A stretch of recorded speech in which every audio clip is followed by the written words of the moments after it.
꼭 알아야 할 어제의 뉴스. 문재인 대통령은 오늘 전남 여수에서 개최된 지방자치의 날 기념식에 참석해 지방분권 개헌에 대한 구체적인 로드맵을 제시했습니다. 제2국무회의를 제도화하고 자치입법권, 자치행정권, 자치재정권, 자치복지권의 4대 지방자치권을 헌법화하겠습니다. 또 지방자치단체를 지방정부로 개칭하는 내용도 헌법에 명문화되어야 한다고도 강조했습니다. 문 대통령은 오늘 시도지사 간담회에도 참석해 내년 지방선거 때 개헌 국민투표를 함께하는 것이 바람직하다고 말했습니다. 문 대통령은 내년 6월 지방선거에 맞춰 개헌을 실시하고 개헌안에 지방분권이 포함돼야 한다는 뜻을 여러 차례 밝혀왔습니다. 하지만 지방분권 개헌에 대한 구체적인 내용을 밝힌 건 이번이 처음입니다. 개헌과 별도로 실질적인 지방분권 확대에 대한 계획도 밝혔습니다. 국세와 지방세 비율을 7대 3으로 이루고 장기적으로 6대 4 수준이 되도록 개선하겠습니다. 국회에서 개헌 논의가 진전이 없는 가운데 정부가 일부지만 먼저 구체안을 제시한 것이어서 주목됩니다. 2014년 12월 중앙안전관리위원회 회의입니다. 정홍원 국무총리와 각 부처 장관 등이 참석해 국가안전계획과 원형어선 침몰사고 대책을 논의했습니다. 중앙위는 재난안전법에 따른 기구로 이처럼 총리를 위원장으로 해 재난 관련 중요 정책을 심의하도록 돼 있습니다. 위원들을 규정하고 있는 이 법의 시행령입니다. 1호에 각 부처 장관, 2호에서는 국가정보원장 등이, 3호에는 경찰청장 등이 적시돼 있습니다. 유독 4호만이 2015년 6월 30일 삭제됐습니다. 확인 결과 삭제된 부분은 국가안보실의 국가위기관리 업무를 총괄, 지휘하는 공무원이라는 문구였습니다. 중앙위 위원회에서 국가안보실장만을 빼버린 겁니다. 시행령 개정 작업은 당시 국민안전처가 맡았는데 이 과정에 국가안보실이 직접 개입한 정황이 나타났습니다. 당시 국민안전처 담당자로부터 국가안보실 전화를 받고 삭제한 것이다라는 증언을 확보했습니다. 국가안보실이 연락해 안전관리 문제에 안보실이 역할을 하는 건 안보실 목적에 맞지 않다고 말했다는 겁니다. 법을 시행하는 데 필요한 규정인 시행령을 안보실이 전화 한 통으로 쉽게 바꿔버린 셈입니다. 시행령은 상급기관이 하급기관에 내리는 훈령보다 위에 있습니다. 안보실은 이보다 앞선 2014년 7월에는 안보실은 안보 분야만 맡는 것으로 대통령 훈령인 국가위기관리 기본지침을 절차를 어기고 수정한 것으로 드러났습니다. 대통령 훈령 수정과 시행령 개정 모두 김관진 전 국가안보실장 시절에 벌어진 일입니다. 2013년 국정원은 댓글 사건 수사와 관련해 현안 TF를 꾸렸습니다. 압수수색에 대비해 가짜 심리전단 사무실을 꾸며놓고 대북 심리전 활동의 일환으로 댓글 작업을 벌인 것처럼 가짜 회의록과 문건도 만들었습니다. 사정당국 등에 따르면 이에 가담한 국정원 직원들이 최근 검찰 조사에서 파견 검사들이 중요한 역할을 했다고 진술했습니다. 또 댓글 공작을 지시하는 내용이 담긴 원세훈 전 국정원장 회의록에서 이른바 검게 칠한 뒤 숨기는 기닉 작업에도 검사들이 깊게 관여했다는 진술도 나왔습니다. 2013년 국정원엔 장호중 감찰실장 외에도 법률보좌관 등 대여섯 명의 검사들이 근무하고 있었습니다. 검찰은 이들 중 3명 정도가 연루된 것으로 파악했습니다. 현재 장 전 실장은 부산지검장으로 근무 중이며 검찰은 조만간 소환해 사실관계를 확인할 방침입니다. 방송 중간에 좋아요를 눌러주시면 새날팀들에게 큰 힘이 됩니다. 미리 감사합니다. 세이나. 트위터가 진짜 언론입니다. 1979년 10월 26일 궁정동 안가에서 정치 좀 대국적으로 하십시오. 신비가 세 발을 쐈죠. 너 박정희야? 나 저기야 저기. 퐁퐁퐁. 물론 이 방송 듣는 분들 중에 혹시나 박정희의 지지자가 있다면 불편할 수도 있어요. 그런 분들이 있어요.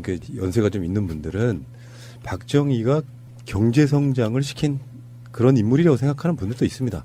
그렇다고 그게 100% 잘못된 말도 사실 아니지만 군사 독재라는 강력한 힘을 통해서 재벌 대기업 위주로 경제성장시킨 건 맞고요. 거기까지는 인정. 그렇지만 지금 현대에서는 그 시스템이나 제도가 오히려 우리 국민들의 삶을 좀 가로막고 있는 측면도 있는 것이고요.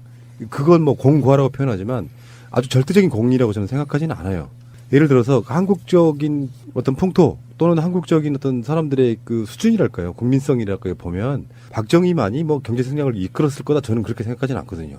어떤 사람이 문민 정부를 통해서 그런 것도 가능했다고 보기 때문에 박정희만의 어떤 공예다 생각하지는 않는데. 근데 그게 사실은 장면 정부의 4개년 계획을 그대로 받아서 시행한 거기 때문에 당신은 어차피 이제 그 2차 산업 시기를 우리가 받아들여야 되기 때문에 또는 미군의 원조를 받아서 어쨌든 산업화를 시대적으로 할 수밖에 없습니다. 예를 들면 지금 같은 경우는 2차 산업이 중국과 인도로 옮겨가고 있잖아요. 필리핀이나 동남아식으로 옮겨가는 것이 당시에 어쨌든 인건비의 축소로 인해서 선진국들이 2차 산업을 진행할 수 없었기 때문에 당연히 한국으로 산업의 기류가 올 수밖에 없는 입장이었어요.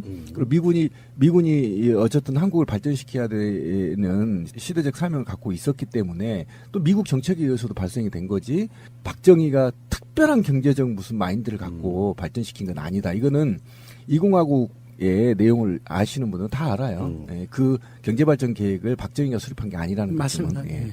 이제 경제 발전에 대한 부분 말고 민주주의적 차원에서 그냥 객관적으로 봐야죠. 저도 태어났을 때 대통령은 박정희가 영원히 하는 줄 알았던 뭐 그런 시대를 좀 살았죠. 왕인 줄 알았죠. 예, 그러니까 18년 동안 참 그 묘한 그 18이라는 숫자. 네. 18년 동안 그 자리에 있으면서 민주주의가 사라졌잖아요.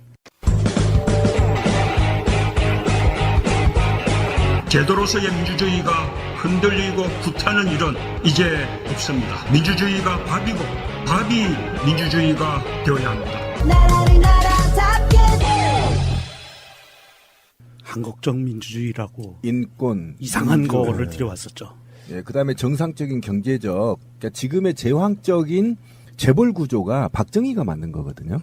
왜 그러냐면 제왕적으로 재벌을 형성해놔야 총수를 목을 잡으면 그 기업을 다 장악할 수 있었기 때문에 그렇게 됐고, 사실상은 친일 일제 대기업들을 청산하지 못하고 그대로 발전 유지시켰다는 거에 대해서도 이 나라 경제가 불안한 요소 중에 하나죠. 오히려. 그런데 최근에 그의 딸인 박근혜가 탄핵을 당하고 지금 법정에서 논란도 사실 그것이 재판되는 그런 느낌이에요. 내가 대통령인데 뭐 무슨 청탁을 해. 어차피 재벌들이 와서 다 알아서 해주는 거예요. 이 느낌으로 그렇지. 그냥 전혀 업그레이드 되지 않은 채로 국정 운영이랄까 이런 걸 하다가 결국은 국민으로부터 파면당한 거. 기구하죠. 그죠? 예. 아버지는 구미에 사는 측근한테 총 맞아 죽고 엄마는 누군가에 의해서 또 총 맞아 죽고 그리고 결국은 그의 딸은 정치적으로 생명 끝났죠. 얼마만큼 역사가 무서운지를 우리는 깨달아야 됩니다. 예. 굉장히 역사는 현명합니다. 박정희 전 그 당시 대통령이 한국적 민주주의라는 시스템을 도입을 하면서 사실은 민주주의가 아니었죠. 그런데 그 당시 정부에서는 한국적 민주주의라고 포장을 했는데 저는 기억이 나요. 교육받던 기억이. 한국적 민주주의가 뭐냐면 정부의 힘이 무소불위로 강한 민주주의 시스템, 상권 분립이 안 되는, 거기에 직접 투표가 직접 민주주의 요소가 완전히 없어지는, 국민의 주권을 완전히 빼앗는 통일주체국민회의라는 기관을 만들어서 그 기관이 대통령 투표를 하는 그런 시스템을 만들어놨었어요. 그것이 박정희 정부에서 사실은 민주주의를 압살한 가장 대표적인 케이스거든요. 그 사람들이 주장하는 10월 유신, 그것도 쿠데타거든요. 제2의 친위 쿠데타인데 그 친위 쿠데타를 통해서 다시 정권을 공고히 하고 그 다음부터는 아예 그 거침없이 내달리던 파죽지세로 그 독재를 연장해 나가던 그런 상황이었고, 그런 상황에 종지부를 찍게 된 게 부마항쟁 79년 10월에 부마항쟁이 일어나면서 그거에 따라서 강경 진압을 지시하니까 김정희가 그거를 못하겠으니까 박정희를 쏜 거죠. 예. 그래서 국립현충원, 박정희가 묻혀야 될 것은 사실 아니죠. 그렇죠. 국립현충원에 지금 친일파 장교 출신인 박정희 씨가 붙여 있는데 10월 26일 오늘 이제 거기서 추도식 이런 거를 했었나 봐요. 38주기. 11.6. 예, 11.6 38주기. 이제 저는 그렇게는 이야기하고 싶어요. 예를 들어서 뭐 독재자가 죽었으니 뭐 탕탕질 이렇게 부르시는 분도 있어요. 그렇게까지 모욕하고 싶지는 않습니다. 사자에 대해서. 근데 최근에 자유한국당의 혁신위원장인 유석춘 씨가 이제 거기를 갔나 봐요. 유석춘은 홍준표에 의해서 자유한국당이 혁신해야 된다고 해서 혁신위원회에서 내린 결론이 사실 별거 없어요. 친박 출당시키자예요. 그렇다 보니까 유석춘이 거기를 왜 갔는지 모르겠지만 그쪽 입장에서는 보면 공적 중에 한 명인 거거든요. 그렇죠. 예. 박근혜 출당시키고 최경환, 서청원 출당시키자. 근데 최경환, 서청원 출당시키는 거에는 찬성할 사람들도 박근혜가 저렇게 지금 감옥에서 그들이 보기엔 외롭게 투쟁하고 있는데 그걸 쫓아내냐 이 새끼야 요 느낌이에요. 가자마자 엄청 항의를 받았나 보더라고요. 이런 식의 자중질환 아주 보기 좋습니다. 유석춘 이 사람은 일베잖아요. 그렇지 일베지. 연세 드신 일베.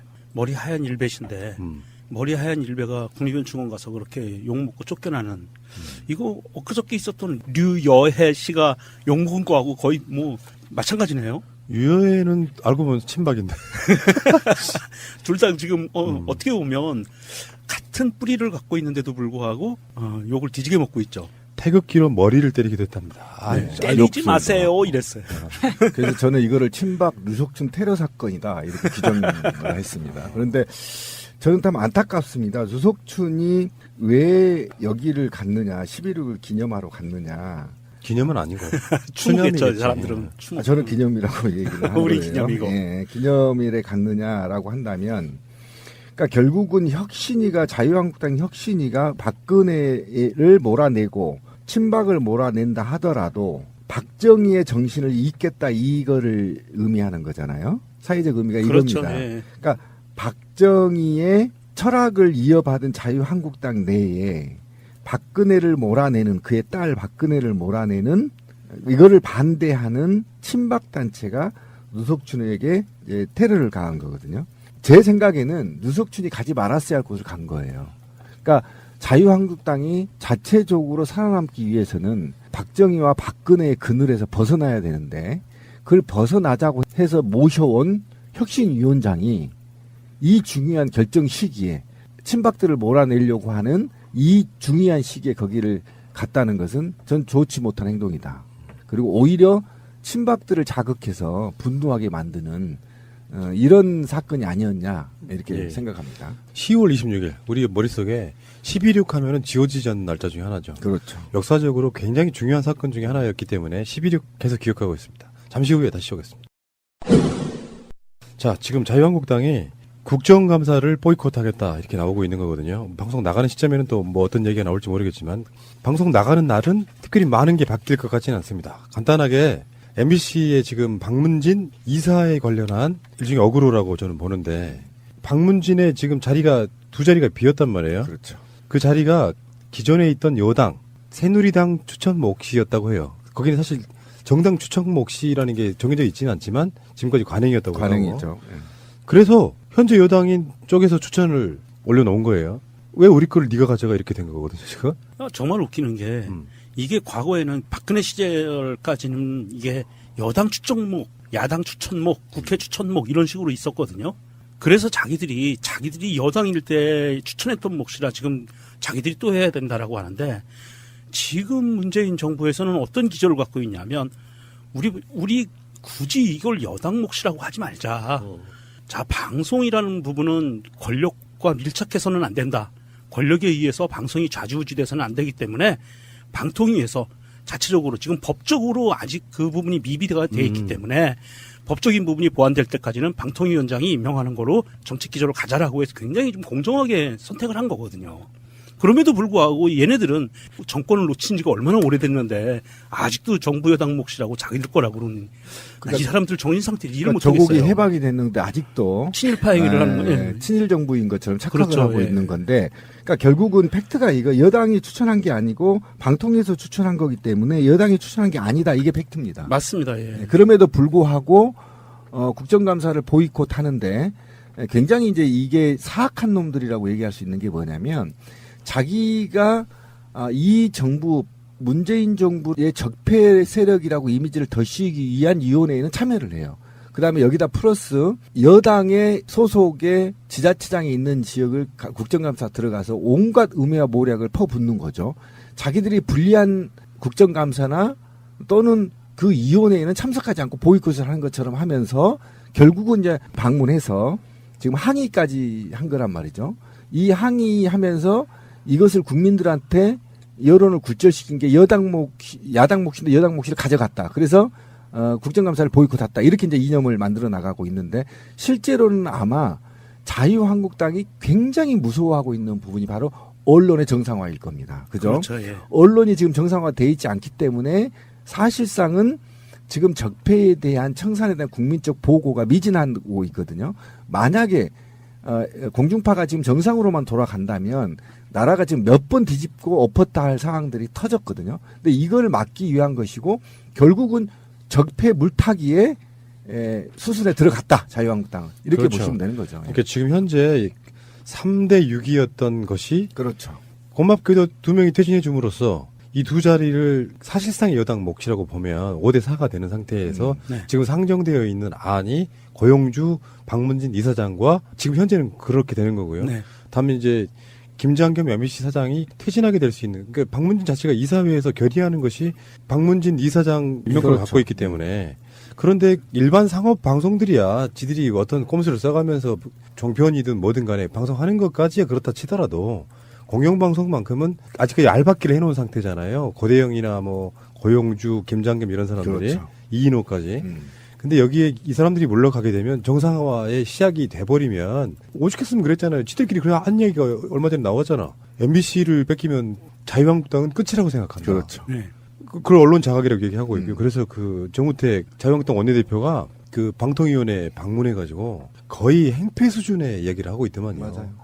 방통위원장한테 당신이 말이야 지금 현 정부의 꼭두각시가 돼가지고 여야가 바뀌어 있을 때는 여당의 추천 몫은 바뀐 여당에서 하는 게 되고요. 전례도 있습니다.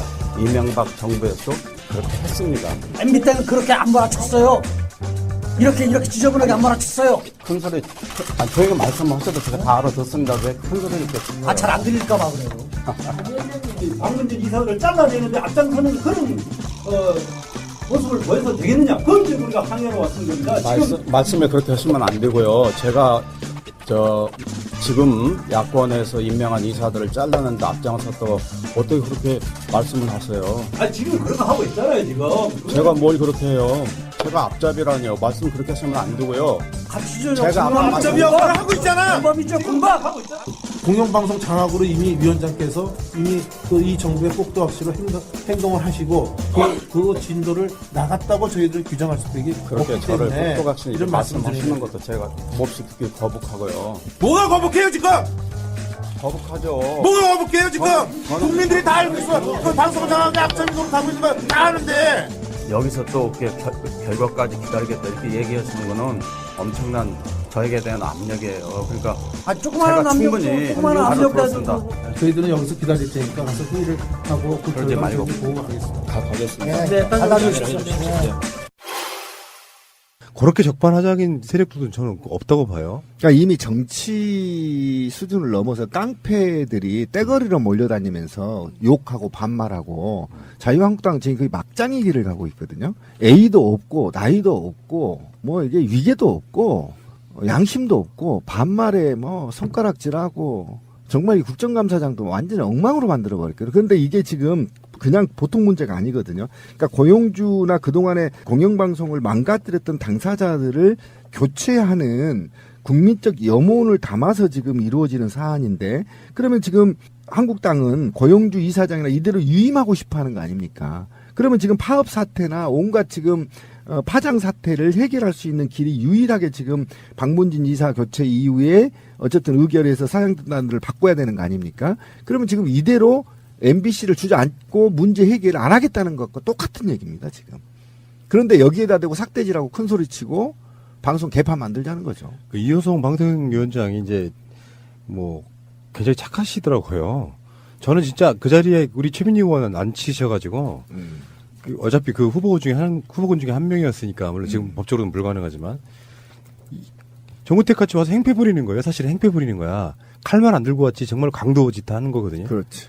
거기다 대놓고 제대로 한번 이렇게 쏴줬으면 좋겠을까 이런 생각이 좀 들 정도로 싸대기라도 안 되나 어떻게 방송 장악에 뭐 여러 가지 문건들도 나오고 있는 그 세력들이 지금 현 정부한테 방송 장악이라는 이야기를 해요. 그 이야기는 전혀 다른 정치 세력이 한다고 해도 시도 안 막힐 이야기인데 당사자들이 나와가지고 그렇게 양아치 짓을 하고 있습니까? 그러니까 국회 윤리법에 짱돌형을 하나 넣어야 돼요.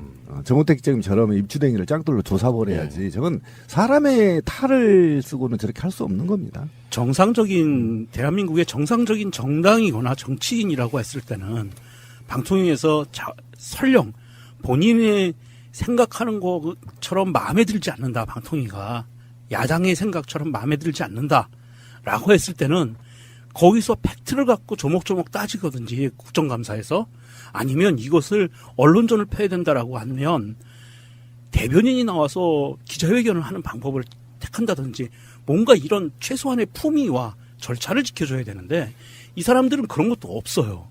그러니까 비이성적인 놈들이 비이성적으로 정치를 했었거든요. 그런데 이성적인 시대에 이성적으로 대응이 안 돼요. 그러니까 삭대질하고 욕하고 나가는 거예요. 할 수가 없어요. 얘기하자면 팩트를 따진다고 조목조목 따지면 구속돼야 될 놈들이 한둘이 아니기 때문에 그래요. 아 진짜로 그래요. 그러니까 마지막 발악 이렇게 보시면 될 것 같고. 발악이.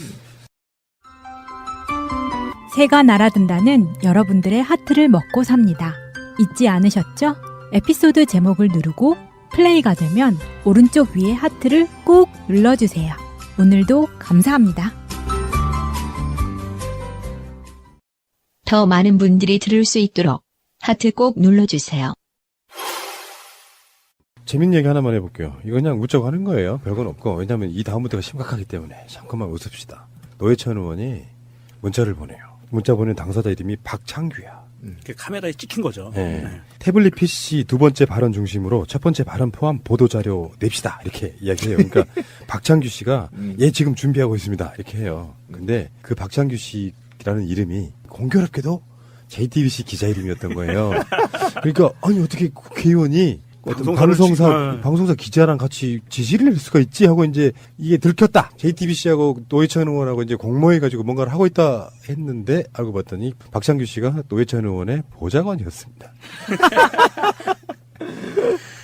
전 이 해프닝도 이런 해프닝이 없는 게 자기들은 본회의장에서 심지어 본회의장에서 뭐 이상한 그림들을 보고 막 그랬었잖아요, 이 사람들. 그렇죠. 야한. 그러니까 그러면서 그랬던 사람들이 정말 치졸하기가 끝이 없는 사람들이 아니 설마 노회찬 정도의 그 캐리어를 갖고 있는 사람이 기자한테 기사 지시를 내리는 거잖아요, 이거는. 그게 말이나 되는 소리예요. 자기들이 집권 시기에 이렇게 했다는 게 그렇죠. 근거가 자기들은 나왔잖아요. 그랬죠. 예. 그러니까 나왔으니까 이 사람들은 이 새끼들도 또 하나보다 하고 바로 떠트렸는데 이게 이제 수모를 당한 겁니다. 그렇죠. 그러니까 했던 버릇이 저쪽도 하겠지라는 이 관념적 생각 때문에 이렇게 벌어진 해프닝이죠. 정말 웃기는 일입니다. 예. 지금부터 진짜 심각한 이야기로 들어가겠습니다. 국정원은 지금 개혁을 위해서 국정원 적폐청산 TF가 만들어져 있고 그런데 지금까지 국정원 적폐청산 TF가 직접 국정원 서버를 보는 줄 알았는데 사실 생각해보면 그러기도 힘들겠죠. 왜냐하면 이게 국가 보안에 관련된 거라서 우리는 그 국정원 서버로부터 나오는 수도 없이 많은 뉴스들을 접하고 경악했는데 알고 봤더니 그 국정원 서버를 이렇게 지금 분석해서 내는 국정원 직원들이 사실상은 모든 자료를 다 내는 상태가 아니라 엉뚱한 자료를 보내기도 하고 누락시키기도 하고 그러면서 서버 검색에 관련해갖고 협조를 하고 있지 않다. 그러니까 국정원 내부자들이 지금 국정원 개혁을 반대하고 있다는 뉴스가 어마어마한 게 나왔고요. 그렇다 보니까 검찰 쪽에서는 그게 꼭 국정원이라고 해도 우리가 필요한 자료는 우리가 좀 들여다보면 안 되겠냐. 압수수색 좀 해야 된다. 이렇게 이야기가 나오고 있는 거예요. 사실 이게 검사가 파견돼 있잖아요. 적폐청산 TF에 검사가 파견돼 있는데 검사 단독으로 이게 국정원의 정보가 워낙 예민하기 때문에 검사 단독으로는 검색하지 못한다고 하더라도 기본적으로 그 국정원 직원이 있는데 같이 동석과 배석을 해서 같이 뒤져볼 수 있는 그 정도의 권한은 줘야 되거든요. 최소한의 권한입니다. 왜냐하면 이 검사 파견돼 있는 검사가 검찰의 신분으로 간 게 아니에요. 파견된 검사가 적폐청산 TF에 들어가면서 국정원 직원의 타이틀을 달았어요. 그렇게 해야만 그 내부 작업이 가능하기 때문에. 그랬는데도 불구하고 이 파견된 검사가 정보에 접근할 수 있는 걸 원천적으로 차단이 돼 있는 상태다. 내부자들끼리만 이 정보를 갖고 논다라고 하는 거는 우리가 그동안 기대해 왔던 거는 완전히 다르게 움직이고 있었구나. 이거 좀 굉장히 심각한 사안인 것 같아요. 내부자들끼리 이렇게 정보를 갖고 논다면 이것은 어떻게 보면 자기들의 조직 논리, 조직을 보호하기 위한 내부자 논리가 우선할 수도 있는 그런 위험성이 굉장히 높거든요. 국정원장이라고 해서 국정원 전체를 디테일하게 장악할 수는 없잖아요. 그렇죠. 그러니까 기존에 있던 그만한 국정원 직원들이 사실 우리 국정원이 혁신 개 털리는 거 못 보겠다 해서 선별해서 그 정보를 준다면 이것은 국정원 개혁에 눈 가리고 아웅하기밖에 안 되는 거죠. 그럼요. 이게 사실 국정원장, 우리 서훈 국정원장이 됐지만 국정원장이 갖고 있는 가장 큰 힘은요. 조직의 인사 관리잖아요. 인사를 제대로 된 사람을 인사 배치할 수 있는 권리, 권한 이런 것들이 굉장히 좀 큰데 제가 보는 느낌에서는 이 기사를 보니까 확 와닿는 게 야 정말 이 국정원의 뿌리, 바닥, 하급 직원들까지도 이게 그 완전히 물이 들어있는 상태구나 하는 느낌이 드는 생각이에요. 비밀 공작이라는 미명 아래 저기 밑에 7급부터 통제가 불가능한 4급 수준까지 4, 5급 수준까지 엄청난 정보들을 수집하는 거 아닙니까? 그 수집 정보를 가공해서 윗사람한테 보고하는 게 있고 없는 게 있고 그 다음에 이들은 감각적으로 이 정보가 누구한테 절신한지를 안단 말이에요. 정보기관이기 때문에. 그러면 이 정보를 개인의 사익에 사용하거나 또는 대기업에 흘리거나 또는 제3국의 간첩한테 넘기거나 또는 그 내부에서 미국의 CIA에 또는 그런 우방국의 정보기관에 넘기거나 하는 정보파리 역할도 했을 가능성이 굉장히 높다라는 거죠. 그걸 통제할 수 있는 시스템이 국정원 내에 없다라는 게 지금 밝혀졌다.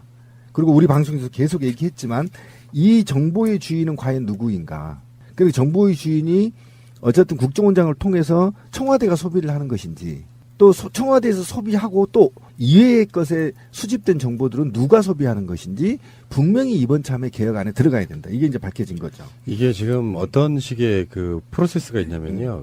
국정원 개혁 발전위원회가 이달 말 10월 말까지 15개 청산 과제 대부분의 결론을 낸대요. 그리고 그때까지 처리 못한 사안은 감찰실에다가 넘긴다고 해요. 그래서 현재 이제 사회 각 분야에서 지금 그 위원회에 들어와 있는 분들이 다 나가고 결론적으로 이제 국정원 개혁 TF에는 이제 현직 검사만 4명이 남는데 이건 이렇게 설명할 수가 있어요. 국정원과 검찰의 파워게임도 연관이 있다고 보는 거거든요. 그러니까 국정원을 절대적으로 의지했던 박근혜나 이명박 정권에서는 검찰을 알기를 정말 알로 봤다는 거 아니에요. 그러니까 국정원 한 번도 털지를 못하는 상태로 갔단 말이에요. 근데 거기에 남아있는 국정원 직원들이 어떤 이유가 됐건 간에 검찰이 자기네 걸 털어가는 것 자체를 용납을 못하는 거예요. 그렇죠. 이러면 정부 차원에서 검찰이 필요한 자료를 국정원으로 압수수색할 수 있게 해주는 게 저는 진짜 중요하다고 보고요. 실제로 어떤 식으로 지금 수사에 협조를 안 하는지 조사라고 보는 게 맞겠죠. 조사 플러스 수사인데 협조 안 하는지 예를 한번 들어줘 보세요. 사이버 댓글 외곽팀의 경우 수사 의뢰를 하면서 거기 투입된 특별활동비 예산과 집행 내역 등을 기록한 원장과 전표 없이 개별 영수증만 달랑 보내왔다고 합니다. 또 공작에 관여한 것으로 파악된 직원이나 관련자 명단에서 이름을 가리거나 지우고 보낸 사례도 있습니다. 그런 식인 거죠. 그러니까 검찰이 우리를 다 털어가는 건 우리 눈뜨고 못 봐. 이렇게 되면은 그렇다고 해서 지금 뭐 우병우 세력이나 뭐 이명박 세력이나 이런 사람들이 뭐 그걸 방해한다고 저는 보기는 어렵거든요. 주요 자리에 있는 사람들이. 근데 국정원에서 실무하는 사람들과 그 전체적인 분위기가 야, 대충 해서 보내라 뭐 이거 뭐 어차피 시간 지나고 나면 마치 이런 거 있잖아요. 이 기간만 끝나면 하는 거니까 소나기만 피하자. 네, 소나기 피하는 방식으로 대충 협조하는 척만 해라. 요 느낌이라고 하면 이거 절대 안 되죠, 이거는. 그죠. 그렇게 가능성이 높아요. 왜 그러냐면 기관대 이제 완력 싸움도 말려 있고 더더욱이 그동안에 어떻든 상부의 명령에 의해서 이렇게 불법적인 행위를 하는 거에 대해서 동조했기 때문입니다. 구성원들이. 그렇기 때문에 이들은 자기들 조직을 생존할 수 있는 범위까지만 사실은 개혁을 할 것이다. 검찰도 마찬가지고요. 이 두 곳을 다 믿지 못한다는 입장에서는 저는 적어도 아까 권 PD가 얘기한 대로 검찰은 사실상 정부가 개입하거나 또는 국민이 개입해서 국정원의 어느 선까지 압수수색을 하고 어느 선까지 밝혀야만 이것이 개혁이 되는 거냐를 공론화해서 당연히 진행해야 된다고 보고 이들한테 넘긴다는 것은 결국은 이들의 부처 이기주의 정도에서 마무리될 거다. 만약에 지금 서훈 국정원장이 제대로 계획을 하거나 또는 개혁특위가 제대로 개혁을 하기 위해서는 단 2가지면 됩니다. 특수활동비 내역을 해당 정보 국회 정보위에 제출하면 됩니다. 2번째, 정보 수집의 규모를 밝혀야 됩니다. 지금 사실 국민한테 정보 수집 규모를 밝혀야 되는데 이 규모가 어느 정도 규모로 정보를 수집했고 또 이 정보를 수집한 것을 지금 영구 폐기하는 것인지 또는 그 당신의 정보를 이 정도까지 내가 도감청 있고 수집했습니다 하고 당사자한테 통보해야 됩니다. 당연히 통보했고 몇 건이 통보됐고 어느 정도까지 정보가 수집됐고 이것이 어떤 방식으로 영구적으로 폐지됐는지 또 다른 정보가 들어왔을 때 이 정보를 또 다시 활용할 수 없는 것인지까지 다 확인하는 것이 국정원의 사실은 제대로 된 개혁이거든요. 그렇게 하려면 지금으로는 부족하다. 국민적 만족도를 충족시킬 수 없다. 저는 분명히 말씀드립니다. 예, 이 사안에 대해서 우리 김현 대변인이 몇 가지 논평을 했는데요. 한번 들어보겠습니다. 그동안 국정원이 불법 정치 공작 등을 일삼아오며 국정원 조직이 얼마나 병들어 왔는지는 최근 수사 과정에서 여실히 드러났다. 그런 국정원의 적폐를 청산하는 작업에 온갖 자료들이 기록되어 있는 서버 검색은 가장 중요한 일이다. 그런데 이런 중요한 사안을 현 국정원의 내부자들은 기밀, 보안 등의 이유로 서버 검색을 미루거나 엉뚱한 자료를 보내는 등 비협조적이라는 한겨레 신문 보도는 충격적이다. 이는 자칫 부실조사로 이어질 수 있어 국정원 개혁이 미완으로 끝날 수 있다는 우려가 나온다. 국정원 개혁발전위원회 활동 시한을 이달 말로 정하면서 우려는 커지고 있다. 기우이길 바란다. 시간만 지나면 이게 지나갈 거야. 제가 알고 있는 그 이야기도 그렇게 들었거든요. 국정원 직원들이 신임 국정원장의 지시에 따라서 외부와 연락을 거의 끊고 있대요. 그러면서 하는 말이 올해까지만 지나가면 이렇게 이야기들을 하고 있다는 보도를 본 적이 있거든요. 지금 소나기만 피하면 되겠다라고 생각하는 그건 안 되죠. 국정원이 진심으로 안에 계시는 분들이 우리가 해야 될 일을 하지 않고 정권 유지에만 급급했던 그 오랜 시간 동안의 공작 이런 것들을 반성한다면 국정원 직원들부터가 당당하게 잘못을 이실짓고 하는 게 맞거든요. 계속 이런 식으로 숨기는 거 말이 안 된다 생각이 들고. 그렇죠. 자기 반성을 먼저 해야죠. 그리고 불법적인 건 내용들을 전부 밝히고 그러고 나서 국민한테 용서를 비는 게 맞습니다. 그러니까 지금까지 해온 것들을 우리 방송으로 너무 많은 얘기를 해서 사실 하얗게 지금 지워지는 느낌인데 그렇죠. 사람도 아니었어요. 노무현 대통령 망신주는 최근에 나온 보도 중에 그런 거 있잖아요. 그렇죠. 적당히 망신 주고 사실은 근거도 없는 그런 것들이 다 국정과 연관이 있다는 거 아닙니까? 그렇죠. 시계도 논두렁 시계도 거기서 나왔죠. 없는 시계가 거기서 나오고 그 김현 대변인의 논평이 국정원 적폐청산 TF 관련한 이 부분만 있는 게 아니라 간단하게 재밌는 것도 하나 있었어요. 홍준표에 대한 논평도 하나 있는데 역시 그 새날 멤버십니다. 국익과는 180도 다른 행보로 국가 망신시키지 말고 서둘러 귀국해서 집안에 난 불부터 끄는 게 현명한 처신일 것이다. 아이고 시원해라.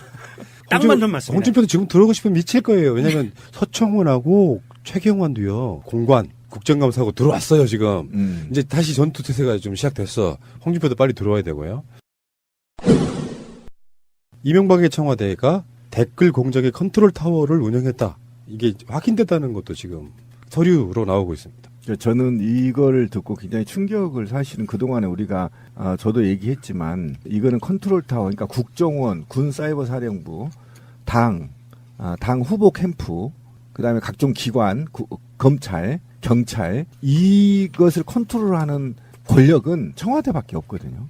이거는 맞아요. 네. 이거는 할 수가 없어요. 이거는 그냥 상식적으로 보더라도 마찬가지입니다. 지금 검찰하고 국정원하고도 완력 싸움을 하는데 당의 권력을 놓고 그다음에 다음 대통령이 누가 되냐에 따라 자기의 신변이 달라지거든요. 그런데 이 엄청난 이권을 놔두고 자기들 부처끼리 서로 협조하면서 댓글을 달고 부정선거를 자행하거나 또는 사회를 혼란시킬 수 있었다? 이건 거의 불가능하다. 그러면 적어도 누군가의 컨트롤 타워가 일사불란하게 이 기관들을 움직였다라면 바로 청와대밖에 없다라는 거예요. 예. 이철희 의원이 이번에 국정감사 때 입수한 건데요. 그렇죠. 문건의 내용을 좀 알려주세요. 2008년 7월 23일에 작성된 문건 청와대 사이버 컨트롤 타워 조직 편성 운영에서 보면 청와대에서는 대통령 직속으로 홍보기획관실과 위기정보상황팀 조직을 편성, 인터넷상 국민 소통 및 사이버 안전 보장을 위한 컨트롤 타워 역할에 진력하고 있음이라고 되어 있습니다. 컨트롤 타워? 이거 많이 듣던 말 아니에요, 이거? 국민의 안전을 위한 컨트롤 타워는 청와대가 아니다. 그러게. 그러니까 주진우의 우리 각하는 꼼꼼하십니다 말이 이제 알겠죠. 아니 이게 정말 분노가 치미는 게 내용을 보면 이 사람들이 수행한 업무를 보면 단적으로 이렇게 나와 있어요.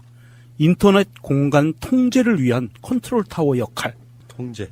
야, 완전히 인터넷 공간, 이 열린 공간을 통제하겠다라는 생각을 기본 베이스에 깔고 갔던 거예요, 이 사람들이. 이 사람도 참 생각 자체가 일단 나쁘고 좋고를 떠나서 후자. 진짜 후자. 결국은 이게 얼마나 큰 부작용이 일어날 거냐면 통제를 한번 해보면 통제해본 버릇이 있어요. 그렇죠. 그러면 포털 사이트나 이런 것들은 다 알아요. 어디를 눌러야 통제하는지. 그런 그 방법이 남아있다는 겁니다. 저는 이것까지 사실은 굉장히 큰 문제여서 만약에 3.15 부정선거가 없었더라면 지금 MB 부정선거 획책이 사실은 3.15 부정선거가 다시 망령이 되살아난 거거든요. 그때 기법들이 지금 그대로 적용됐단 말이죠. 그럼 이 사이버를 통제했다라고 얘기하면 통제. 지금 이 통제했다라는 얘기면 포털 사이트를 통제했다는 얘기거든요.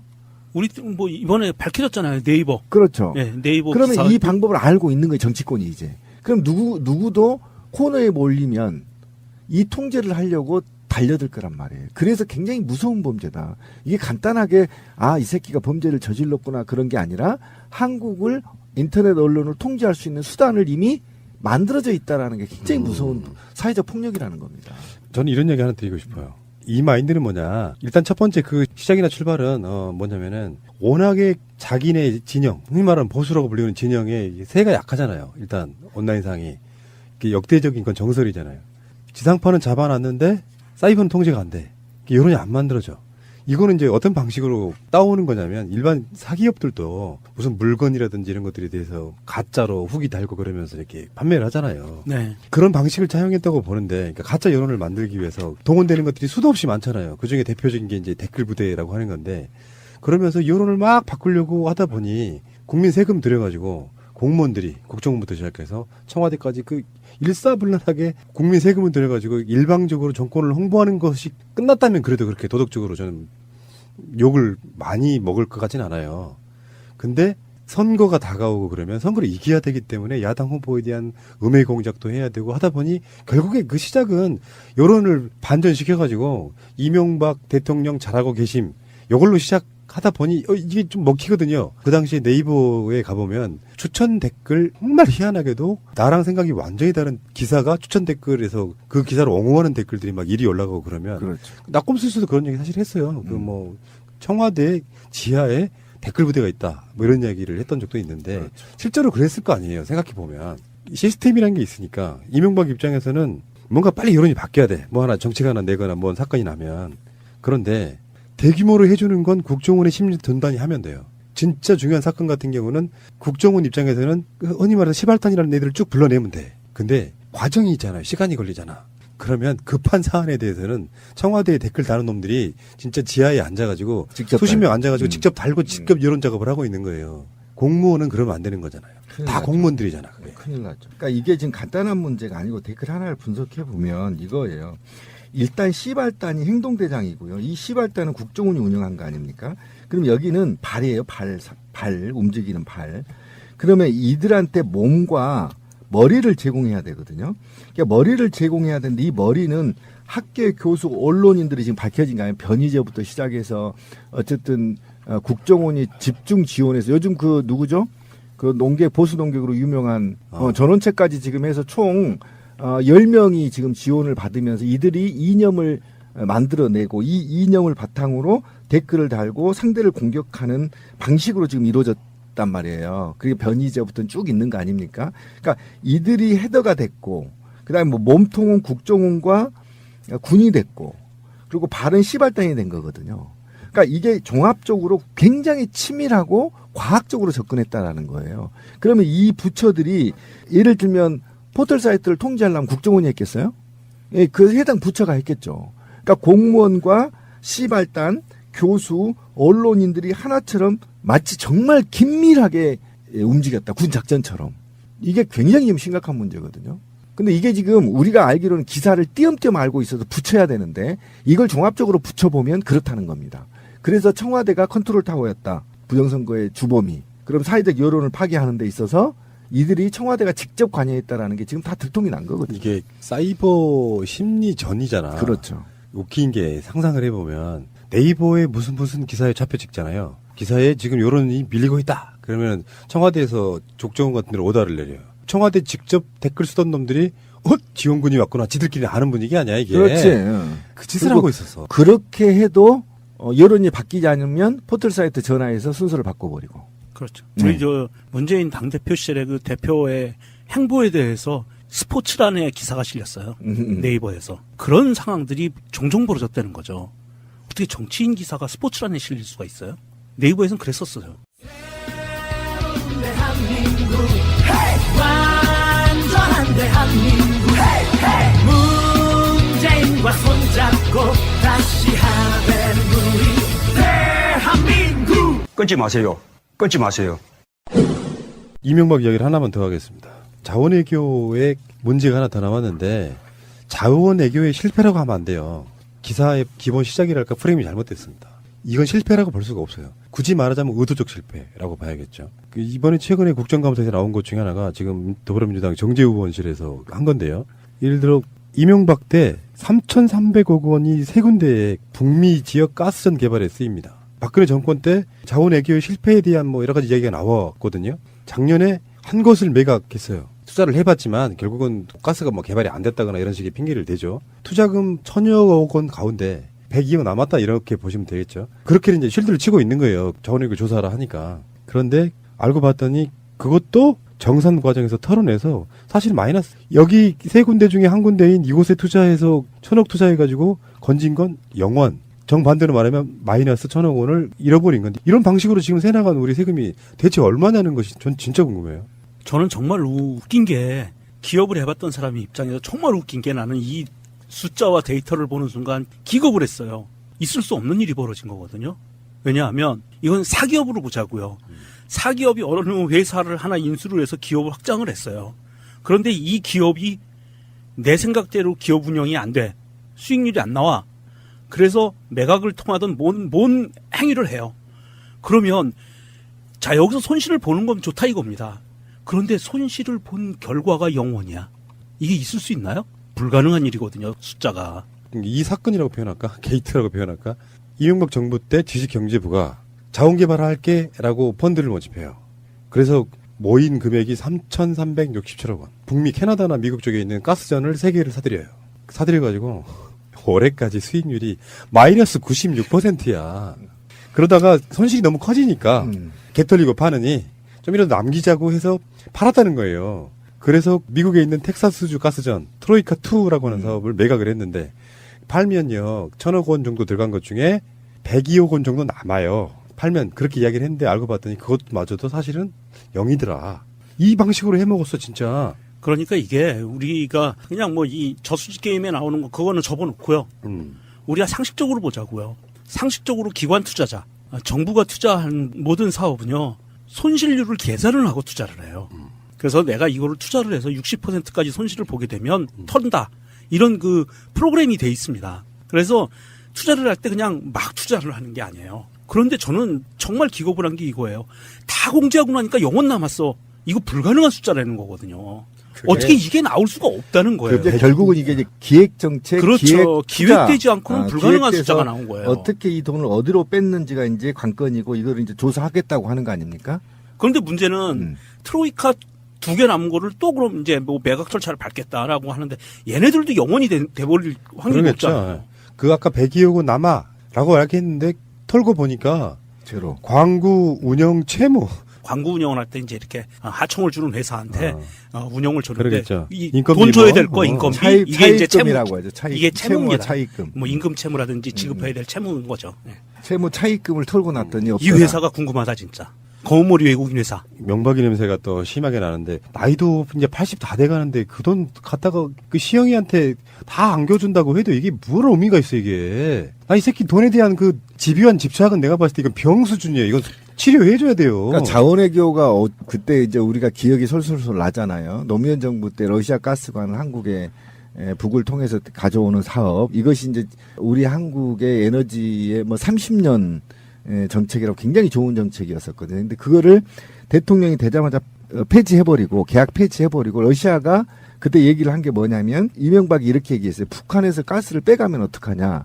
그렇게 러시아가 하는 말이 그러면 게이지를 강릉에 설치해 줄게. 여기까지 제안을 했는데 계약을 폐지해 버렸다거든요. 이명박이. 그러고 나서 자기가 자원외교 하겠다고 밖에 나가서 돌아다녔던 거는 얘는 그때부터 기획을 했던 겁니다. 머릿속에. 어떻게 돈을 내가 이걸 빼먹어야 되겠다. 그래서 종합적으로 지금 자원 에너지 외교가 다 누군가의 호주머니로 들어갔다. 나는 그 70도 훨씬 넘은 노인한테 제 욕하고 싶지는 않은데 이 새끼는 진짜 도저히 이해가 안 된다. 자, 이명박 머지 않았는데요. 일단 잡아놓고 조사를 해야 되고 이명박과는 전혀 다른 리더십, 다른 분, 우리 GH, MB와 다른 GH 한번 보겠습니다. 그네. 예, 이게 그럴 줄 알았어. 통일은 대박이다라고 박근혜 정권 초기 때 국민들한테 되게 선동을 많이 했을 때 우리 방송으로 무슨 얘기를 했냐면 통일은 대박이다. 무슨 이 미친, 그러니까 우리는 통일하면 그냥 무조건 평화 통일만 생각해 왔잖아요. 근데 사실은 무력에 의한 흡수 통일. 이게 박근혜 정권의 기조였다고 보거든요. 이걸 어떤 새끼가 기획했는지 모르겠는데. 근데 그 후로 이제 박근혜의 통일은 대박이다. 그러니까 사실상 밖으로 흡수통일이란 표현 위에 무력까지 포함되면서 국민들이 엄청 싫어하잖아요. 그러니까 예를 들면 그들의 계획은 이거였던 것 같아. 북한이 굶고 하면서 걔들은 핵개발에만 쓰이고 하니까 결국에는 내부적으로 무너져가지고 이게 북한이라고 하는 나라 전체가 해체될 것이다. 이렇게 봐왔던 어떤 기획자가 있다고 보는데 그 후로 박근혜 이 아젠다를 채워줘야 되니까 국정원이 계속해서 가짜 정보만 박근혜한테 줬다는 겁니다. 거기에 딱 맞는 정보들로 가공해서 가짜로. 예. 그 북한에서 벌어지고 있는 온갖 그 정보들을 수집한 다음에 그 수집한 정보 중에 통일은 대박론에 어울리게 정보를 가공해서 가짜로 만들어서 주고 나머지는 아예 보고도 안 했다. 이런 내용이거든요.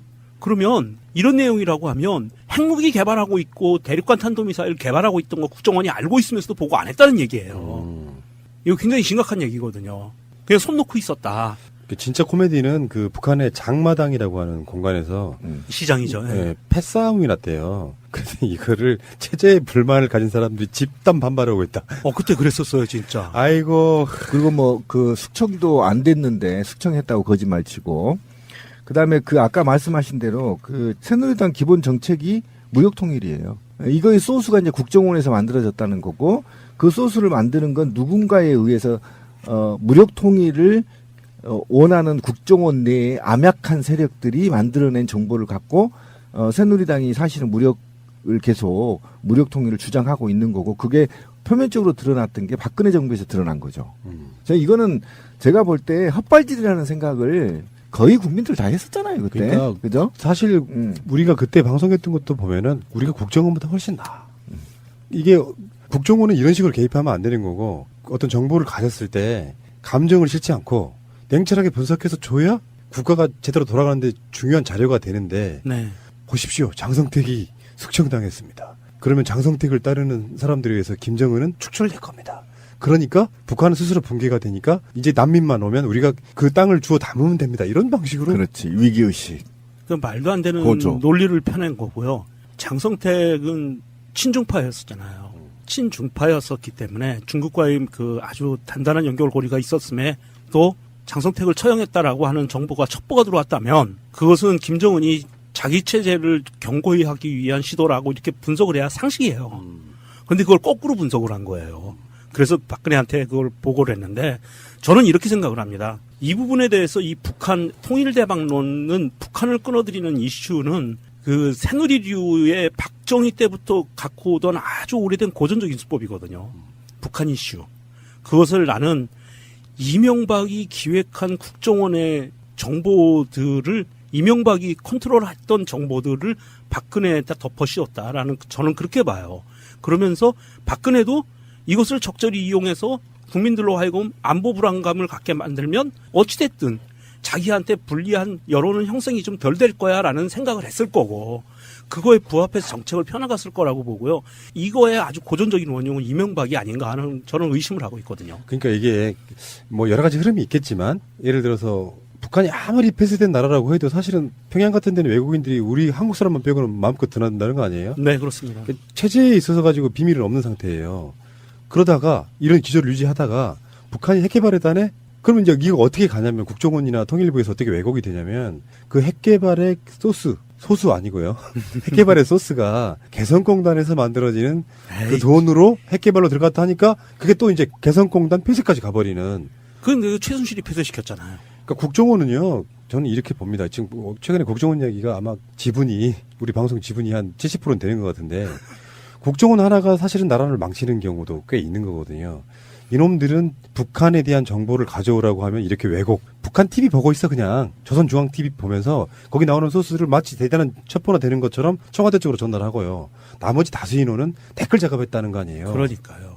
참 궁금한 게 있어요. 한 가지가 정말 궁금한데 북한이 스마트폰을 사용하잖아요. 북한도 스마트폰을 사용하거든요.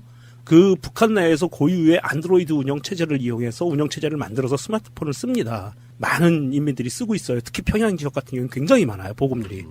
그러면 CIA나 우리나라 국정원이나 중국이나 러시아 스파이들이 그 평양에서 스마트폰을 안 갖고 있을까요? 갖고 있을 거라고 보거든요. 정보라는 게 고급 정보도 있겠지만 사실상 예전에 정보로 인식됐던 것들 중에 상당히 다수, 유의미한 다수, 3분의 2 정도는 정보가 아닌 것들이 된 시대가 돼버렸거든요. 그럼요. 그러니까 예를 들어서 이런 거야. 북한이 핵 개발하고 있다가 고급 정보일까요? 저는 그렇게 생각하지 않거든요. 그냥 상식인 거죠. 그건.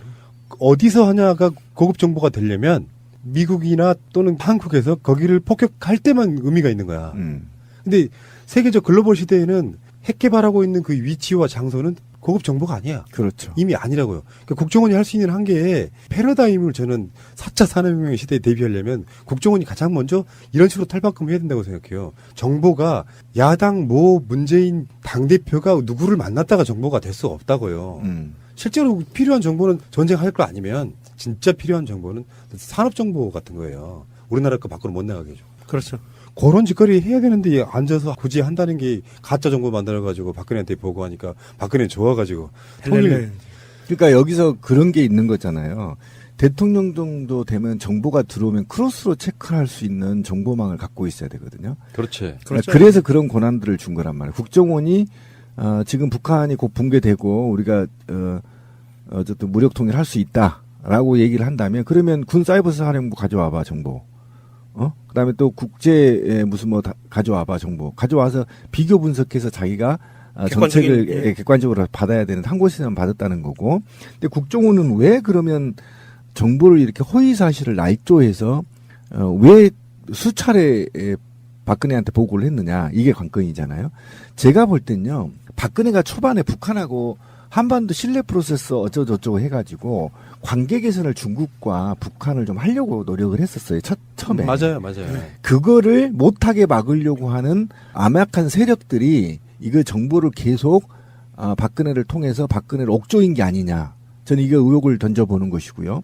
그래서 실제로 뒤에서 컨트롤하는 세력들은 제가 볼 때 적어도 이전 정부의 정보 기관에 숨어 있는 자들이 이 정부가 전 정부에 비해서 정책을 잘하거나 못하게 계속 음해 방해를 한 게 아니냐. 예, 그렇죠. 그러니까 그 위에는 이명박이 있을 거라고 네, 저는 그렇게 보는 거예요. 거죠. 또 아니더라도 그의 하수인들이 권력을 계속 유지하기 위해서 한반도 긴장 관계를 유지해야 될 필요성이 있기 때문에 계속 이걸 대통령한테 푸싱을 했다는 거 아니에요? 청와대에 푸싱하고. 그리고 대통령은 능력이 없어서 이 정보를 상호 크로스로 체크할 수가 없으니 이걸 믿었고. 그렇죠. 예. 그래서 결국은 돌이켜 보면 이제 이 나라의 주인은 최순실과 박근혜였는 줄 알고 있는데 그들은 꼭두각시였고 김기춘과 남재준 정도가 사실상 정보를 자꾸 흔드는 게 아니냐. 뭐 이 정도 이제 얘기가 된다는 겁니다. 예, 그게 박근혜가 처음에 대통령직을 수행하면서 한반도 신뢰 프로세스라고 하면서 중국과 굉장히 가까워지고 중국 인민군 창설 맞아. 그때 일인가요? 가가지고 갔었죠. 열병도 받았단 말이에요.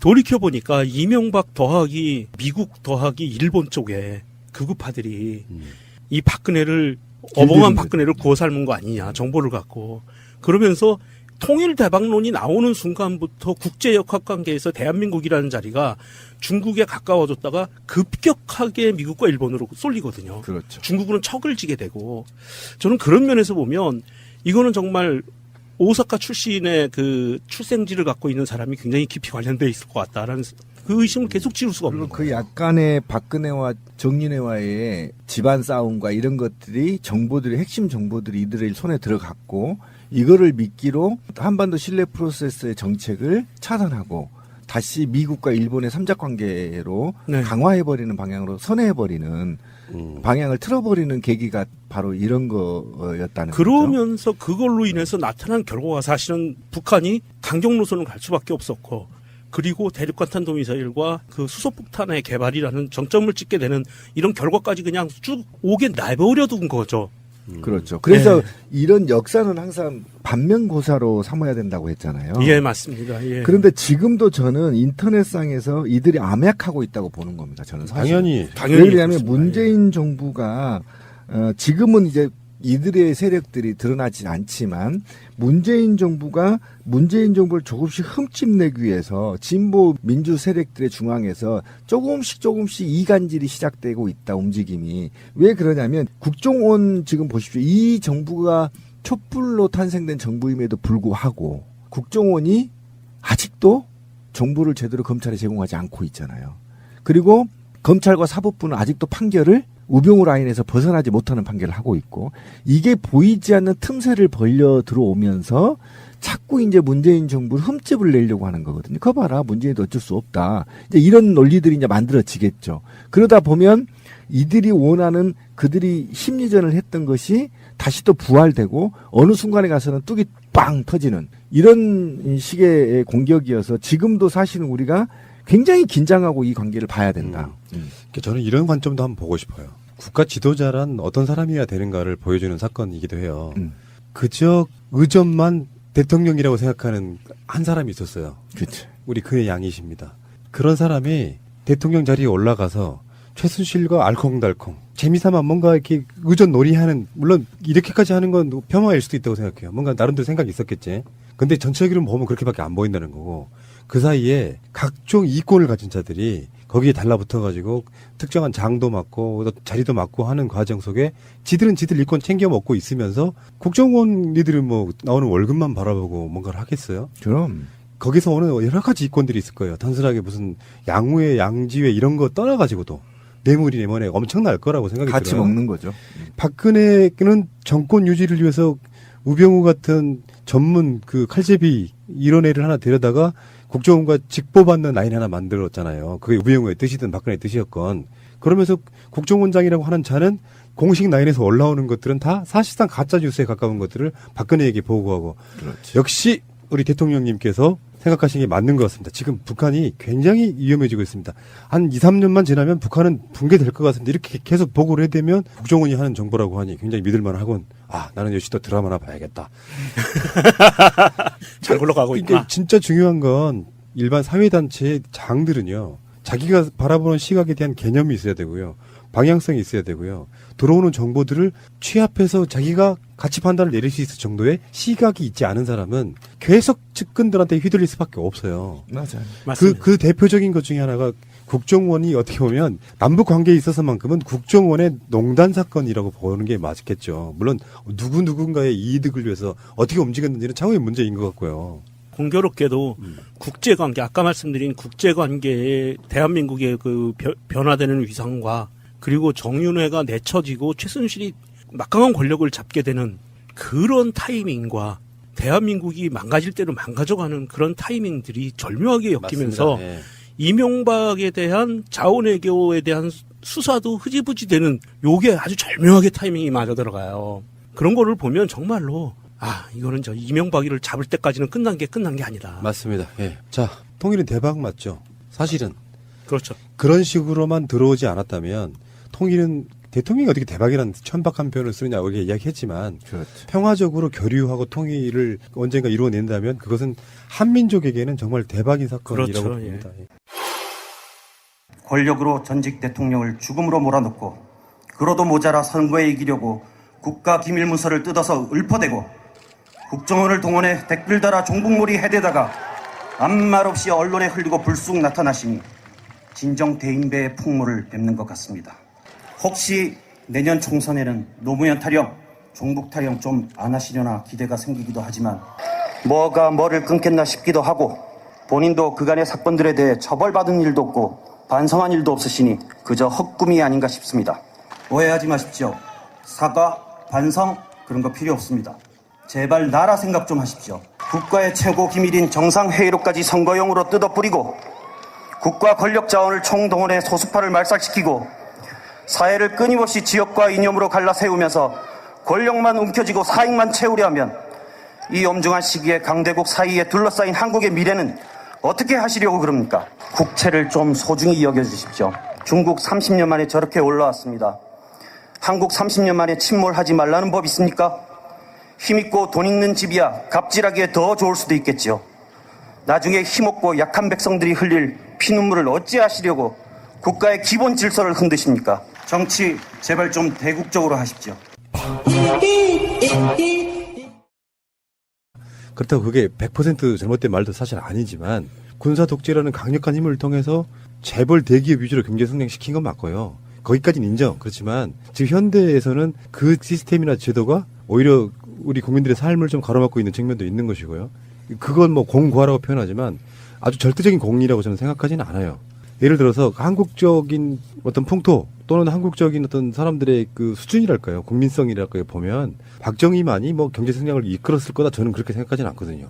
어떤 사람이 문민 정부를 통해서 그런 것도 가능했다고 보기 때문에 박정희만의 어떤 공예다 생각하지는 않는데. 근데 그게 사실은 장면 정부의 4개년 계획을 그대로 받아서 시행한 거기 때문에 당신은 어차피 이제 그 2차 산업 시기를 우리가 받아들여야 되기 때문에 또는 미군의 원조를 받아서 어쨌든 산업화를 시대적으로 할 수밖에 없습니다. 예를 들면 지금 같은 경우는 2차 산업이 중국과 인도로 옮겨가고 있잖아요. 필리핀이나 동남아식으로 가는 것이 당시에 어쨌든 인건비의 축소로 인해서 선진국들이 2차 산업을 진행할 수 없었기 때문에 당연히 한국으로 산업의 기류가 올 수밖에 없는 입장이었어요.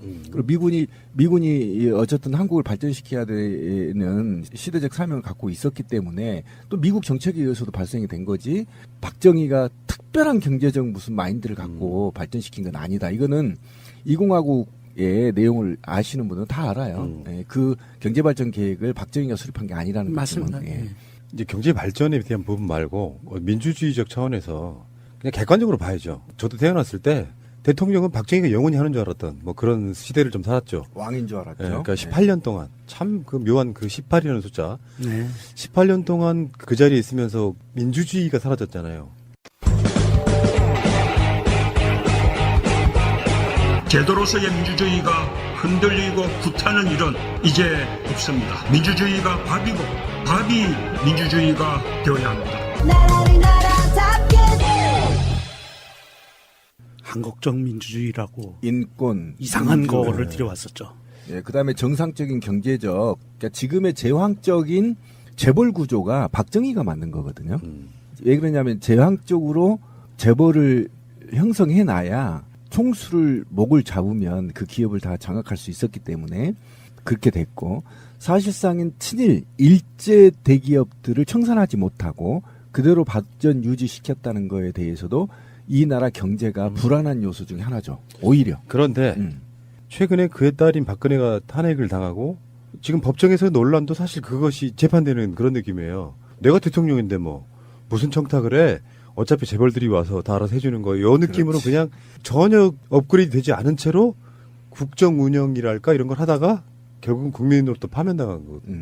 기구하죠. 그죠? 네. 아버지는 구미에 사는 측근한테 총 맞아 죽고 엄마는 누군가에 의해서 또 총 맞아 죽고 그리고 결국은 그의 딸은 정치적으로 생명 끝났죠. 얼마만큼 역사가 무서운지를 우리는 깨달아야 됩니다. 예. 굉장히 역사는 현명합니다. 박정희 전 그 당시 대통령이 한국적 민주주의라는 시스템을 도입을 하면서 사실은 민주주의가 아니었죠. 그런데 그 당시 정부에서는 한국적 민주주의라고 포장을 했는데 저는 기억이 나요. 교육받던 기억이.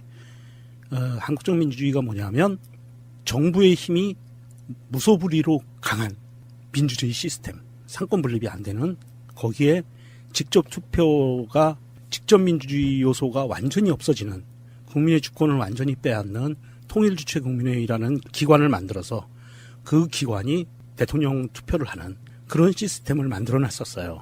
그것이 박정희 정부에서 사실은 민주주의를 압살한 가장 대표적인 케이스거든요.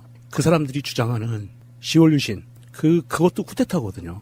제2의 친위 쿠데타인데 그 친위 쿠데타를 통해서 다시 정권을 공고히 하고 그 다음부터는 아예 그 거침없이 내달리던 파죽지세로 그 독재를 연장해 나가던 그런 상황이었고, 그런 상황에 종지부를 찍게 된 게 부마항쟁 10월, 79년 10월에 부마항쟁이 일어나면서 그거에 따라서 강경 진압을 지시하니까 김정희가 그거를 못하겠으니까 박정희를 쏜 거죠. 예. 그래서 국립현충원, 박정희가 묻혀야 될 것이 사실 아니죠.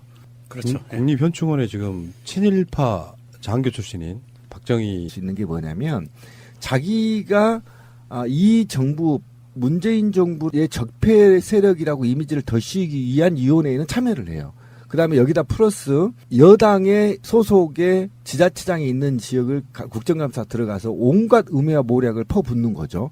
자기들이 불리한 국정감사나 또는 그 위원회에는 참석하지 않고 보이콧을 하는 것처럼 하면서 결국은 이제 방문해서 지금 항의까지 한 거란 말이죠. 이 항의하면서 이것을 국민들한테 여론을 굴절시킨 게 야당 몫인데 여당 몫을 가져갔다. 그래서 국정감사를 보이콧했다. 이렇게 이제 이념을 만들어 나가고 있는데 실제로는 아마 자유한국당이 굉장히 무서워하고 있는 부분이 바로 언론의 정상화일 겁니다. 그죠? 그렇죠. 예. 언론이 지금 정상화돼 있지 않기 때문에 사실상은 지금 적폐에 대한 청산에 대한 국민적 보고가 미진하고 있거든요. 만약에 공중파가 지금 정상으로만 돌아간다면 나라가 지금 몇 번 뒤집고 엎었다 할 상황들이 터졌거든요. 근데 이걸 막기 위한 것이고 결국은 적폐 물타기에 수순에 들어갔다. 자유한국당은. 이렇게 그렇죠. 보시면 되는 거죠. 그러니까 지금 현재 3대 6이었던 것이 그렇죠. 고맙게도 2명이 퇴진해 줌으로써 이 두 자리를 사실상의 여당 몫이라고 보면 5대 4가 되는 상태에서 네. 지금 상정되어 있는 안이 고용주, 박문진 이사장과 지금 현재는 그렇게 되는 거고요. 네. 다음에 이제 김장겸 MBC 사장이 퇴진하게 될 수 있는, 그러니까 박문진 자체가 이사회에서 결의하는 것이 박문진 이사장 임명권을 그렇죠. 갖고 있기 때문에. 그런데 일반 상업 방송들이야 지들이 어떤 꼼수를 써가면서 종편이든 뭐든 간에 방송하는 것까지야 그렇다 치더라도 공영방송만큼은 아직까지 알박기를 해놓은 상태잖아요. 고대영이나 뭐 고용주, 김장겸 이런 사람들이 그렇죠. 이인호까지. 근데 여기에 이 사람들이 물러가게 되면 정상화의 시작이 돼버리면 오죽했으면 그랬잖아요. 지들끼리 그냥 한 얘기가 얼마 전에 나왔잖아. MBC를 뺏기면 자유한국당은 끝이라고 생각한다. 그렇죠. 네. 그걸 언론 장악이라고 얘기하고 있고요. 그래서 그 정우택 자유한국당 원내대표가 그 방통위원회에 방문해가지고 거의 행패 수준의 얘기를 하고 있더만요. 맞아요. 방통위원장한테 당신이 말이야 지금 현 정부의 꼭두각시가 돼가지고 여야가 바뀌어 있을 때는 여당의 추천 몫은 바뀐 여당에서 하는 게 되고요. 전례도 있습니다. 이명박 정부에서도 그렇게 했습니다. MB 때는 그렇게 안 몰아쳤어요. 이렇게 지저분하게 안 몰아쳤어요. 큰 소리, 저희가 말씀하셔도 제가 다 알아듣습니다. 왜 큰 소리 이렇게 치세요? 잘 안 들릴까봐 그래요. 박문진 이사를 잘라내는데 앞장서는 그런 모습을 보여서 되겠느냐? 그걸 지금 우리가 항의하러 왔던 겁니다. 말씀에 그렇게 하시면 안 되고요. 제가 지금 야권에서 임명한 이사들을 잘라내는데 앞장섰다고 어떻게 그렇게 말씀을 하세요? 지금 그런 거 하고 있잖아요, 지금. 제가 뭘 그렇게 해요? 제가 앞잡이라니요. 말씀 그렇게 하시면 안 되고요. 제가 앞잡이 역할을 하고 있잖아. 공범이죠, 공범. 하고 있잖아.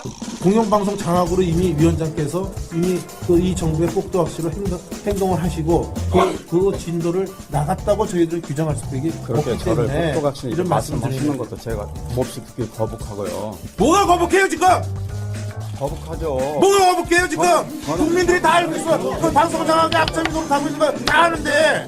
여기서 또 결과까지 기다리겠다 이렇게 얘기하시는 거는 엄청난 저에게 대한 압력이에요. 그러니까 조그마한 압력, 조그마한 압력이라도 저희들은 여기서 기다릴 테니까 가서 회의를 하고 그 그러지 말고 보고 가겠습니다. 가겠습니다. 네, 받아주십시오. 그렇게 적반하장인 세력들은 저는 없다고 봐요. 그러니까 이미 정치 수준을 넘어서 깡패들이 떼거리로 몰려다니면서 욕하고 반말하고 자유한국당은 지금 거의 막장의 길을 가고 있거든요. A도 없고 나이도 없고 뭐 이게 위계도 없고 양심도 없고 반말에 뭐 손가락질하고 정말 이 국정감사장도 완전히 엉망으로 만들어버렸거든요. 그런데 이게 지금 그냥 보통 문제가 아니거든요. 그러니까 고용주나 그동안에 공영방송을 망가뜨렸던 당사자들을 교체하는 국민적 염원을 담아서 지금 이루어지는 사안인데 그러면 지금 한국당은 고용주 이사장이나 이대로 유임하고 싶어 하는 거 아닙니까? 그러면 지금 파업 사태나 온갖 지금 파장 사태를 해결할 수 있는 길이 유일하게 지금 박문진 이사 교체 이후에 어쨌든 의결해서 사장단들을 바꿔야 되는 거 아닙니까? 그러면 지금 이대로 MBC를 주저앉고 문제 해결을 안 하겠다는 것과 똑같은 얘기입니다, 지금. 그런데 여기에다 대고 삭대질하고 큰소리치고 시가 붙여 있는데 10월 26일 오늘 이제 거기서 추도식 이런 거를 했었나 봐요. 38주기. 11.6. 예, 11.6 38주기. 이제 저는 그렇게는 이야기하고 싶어요. 예를 들어서 뭐 독재자가 죽었으니 뭐 탕탕질 이렇게 부르시는 분도 있어요. 그렇게까지 모욕하고 싶지는 않습니다. 사자에 대해서. 근데 최근에 자유한국당의 혁신위원장인 유석춘 씨가 이제 거기를 갔나 봐요. 유석춘은 홍준표에 의해서 자유한국당이 혁신해야 된다고 해서 혁신위원회에서 내린 결론이 사실 별거 없어요. 친박 출당시키자예요. 그렇다 보니까 유석춘이 거기를 왜 갔는지 모르겠지만 그쪽 입장에서는 보면 공적 중에 한 명인 거거든요. 그렇죠, 예. 박근혜 출당시키고 최경환, 서청원 출당시키자. 근데 최경환, 서청원 출당시키는 거에는 찬성할 사람들도 박근혜가 저렇게 지금 감옥에서 그들이 보기엔 외롭게 투쟁하고 있는데 그걸 쫓아내냐 이 새끼야 요 느낌이에요. 가자마자 엄청 항의를 받았나 보더라고요. 이런 식의 자중질환 아주 보기 좋습니다. 유석춘 이 사람은 일베잖아요. 그렇지, 일베지요. 연세 드신 일베. 머리 하얀 일베신데 머리 하얀 일베가 국립연충원 가서 그렇게 욕먹고 쫓겨나는 이거 엊그저께 있었던 류여해 씨가 욕먹은 거하고 거의 뭐 마찬가지네요. 유여해는 알고 보면 친박인데. 둘 다 지금 어떻게 보면 같은 뿌리를 갖고 있는데도 불구하고 욕을 뒤지게 먹고 있죠. 태극기로 머리를 때리기도 했답니다. 네, 때리지 마세요 이랬어요. 그래서 저는 이거를 친박 유석춘 테러 사건이다 이렇게 규정을 했습니다. 그런데 저는 참 안타깝습니다. 유석춘이 왜 여기를 갔느냐, 11.6을 기념하러 갔느냐. 기념은 아니고 추모겠죠. 사람들은 추모. 저는 기념이라고 얘기를 하는 우리 거예요. 기념이고. 예, 기념일에 갔느냐라고 한다면, 그러니까 결국은 혁신이가 자유한국당 혁신이가 박근혜를 몰아내고 친박을 몰아낸다 하더라도 박정희의 정신을 잇겠다 이거를 의미하는 거잖아요. 사회적 의미가 그렇죠. 이겁니다. 네. 그러니까 박정희의 철학을 이어받은 자유한국당 내에 박근혜를 몰아내는 그의 딸 박근혜를 몰아내는 이거를 반대하는 친박단체가 유석춘에게 이제 테러를 가한 거거든요. 제 생각에는 유석춘이 가지 말았어야 할 곳을 간 거예요. 그러니까 자유한국당이 자체적으로 살아남기 위해서는 박정희와 박근혜의 그늘에서 벗어나야 되는데 그걸 벗어나자고 해서 모셔온 혁신위원장이 이 중요한 결정 시기에 친박들을 몰아내려고 하는 이 중요한 시기에 거기를 갔다는 것은 전 좋지 못한 행동이다. 그리고 오히려 친박들을 자극해서 분노하게 만드는 이런 사건이 아니었냐 이렇게 생각합니다. 10월 26일 우리 머릿속에 11.6 하면은 지워지지 않는 날짜 중에 하나죠. 그렇죠. 역사적으로 굉장히 중요한 사건 중에 하나였기 때문에 11.6 계속 기억하고 있습니다. 잠시 후에 다시 오겠습니다. 자, 지금 자유한국당이 국정감사를 보이콧하겠다 이렇게 나오고 있는 거거든요. 방송 나가는 시점에는 또 뭐 어떤 얘기가 나올지 모르겠지만 방송 나가는 날은 특별히 많은 게 바뀔 것 같지는 않습니다. 간단하게 MBC의 지금 박문진 이사에 관련한 일종의 어그로라고 저는 보는데 박문진의 지금 자리가 두 자리가 비었단 말이에요. 그렇죠. 그 자리가 기존에 있던 여당 새누리당 추천 몫이었다고 해요. 거기는 사실 정당 추천 몫이라는 게 정해져 있지는 않지만 지금까지 관행이었다고 하고. 관행이죠. 그래서 현재 여당인 쪽에서 추천을 올려놓은 거예요. 왜 우리 거를 네가 가져가 이렇게 된 거거든요, 지금. 정말 웃기는 게 이게 과거에는 박근혜 시절까지는 이게 여당 추천목, 야당 추천목, 국회 추천목 이런 식으로 있었거든요. 그래서 자기들이 여당일 때 추천했던 몫이라 지금 자기들이 또 해야 된다라고 하는데 지금 문재인 정부에서는 어떤 기조를 갖고 있냐면 우리 굳이 이걸 여당 몫이라고 하지 말자. 자, 방송이라는 부분은 권력과 밀착해서는 안 된다. 권력에 의해서 방송이 좌지우지돼서는 안 되기 때문에 방통위에서 자체적으로 지금 법적으로 아직 그 부분이 미비가 돼 있기 때문에 법적인 부분이 보완될 때까지는 방통위원장이 임명하는 거로 정책 기조로 가자라고 해서 굉장히 좀 공정하게 선택을 한 거거든요. 그럼에도 불구하고 얘네들은 정권을 놓친 지가 얼마나 오래됐는데 아직도 정부 여당 몫이라고 자기들 거라고 그러는 그러니까 이 사람들 정신 상태를 이해를 못하겠어요. 조국이 해방이 됐는데 아직도 친일파 얘기를 하는 거예요. 친일 정부인 것처럼 착각을 그렇죠. 하고 있는 건데 그러니까 결국은 팩트가 이거 여당이 추천한 게 아니고 방통위에서 추천한 거기 때문에 여당이 추천한 게 아니다. 이게 팩트입니다. 맞습니다. 예. 그럼에도 불구하고 국정감사를 보이콧하는데 굉장히 이제 이게 사악한 놈들이라고 얘기할 수 꼭 알아야 할 어제의 뉴스. 오늘 전남 여수에서 개최된 지방자치의 날 기념식에 참석해 지방분권 개헌에 대한 구체적인 로드맵을 제시했습니다. 제2국무회의를 제도화하고 자치입법권, 자치행정권, 자치재정권, 자치복지권의 4대 지방자치권을 헌법화하겠습니다. 또 지방자치단체를 지방정부로 개칭하는 내용도 헌법에 명문화되어야 한다고도 강조했습니다. 문 대통령은 오늘 시도지사 간담회에도 참석해 내년 지방선거 때 개헌 국민투표를 함께하는 것이 바람직하다고 말했습니다. 문 대통령은 내년 6월 지방선거에 맞춰 개헌을 실시하고 개헌안에 지방분권이 포함돼야 한다는 뜻을 여러 차례 밝혀왔습니다. 하지만 지방분권 개헌에 대한 구체적인 내용을 밝힌 건 이번이 처음입니다. 개헌과 별도로 실질적인 지방분권 확대에 대한 계획도 밝혔습니다. 국세와 지방세 비율을 7대3으로 이루고 장기적으로 6대4 수준이 되도록 개선하겠습니다. 국회에서 개헌 논의가 진전이 없는 가운데 정부가 일부지만 먼저 구체안을 제시한 것이어서 주목됩니다. 2014년 12월 중앙안전관리위원회 회의입니다. 정홍원 국무총리와 각 부처 장관 등이 참석해 국가안전계획과 원형어선 침몰사고 대책을 논의했습니다. 중앙위는 재난안전법에 따른 기구로 이처럼 총리를 위원장으로 해 재난 관련 중요 정책을 심의하도록 돼 있습니다. 위원들을 규정하고 있는 이 법의 시행령입니다. 1호에 각 부처 장관, 2호에서는 국가정보원장 등이, 3호에는 경찰청장 등이 적시돼 있습니다. 유독 4호만이 2015년 6월 30일 삭제됐습니다. 확인 결과 삭제된 부분은 국가안보실의 국가위기관리 업무를 총괄, 지휘하는 공무원이라는 문구였습니다. 중앙위 위원회에서 국가안보실장만을 빼버린 겁니다. 시행령 개정 작업은 당시 국민안전처가 맡았는데 이 과정에 국가안보실이 직접 개입한 정황이 나타났습니다.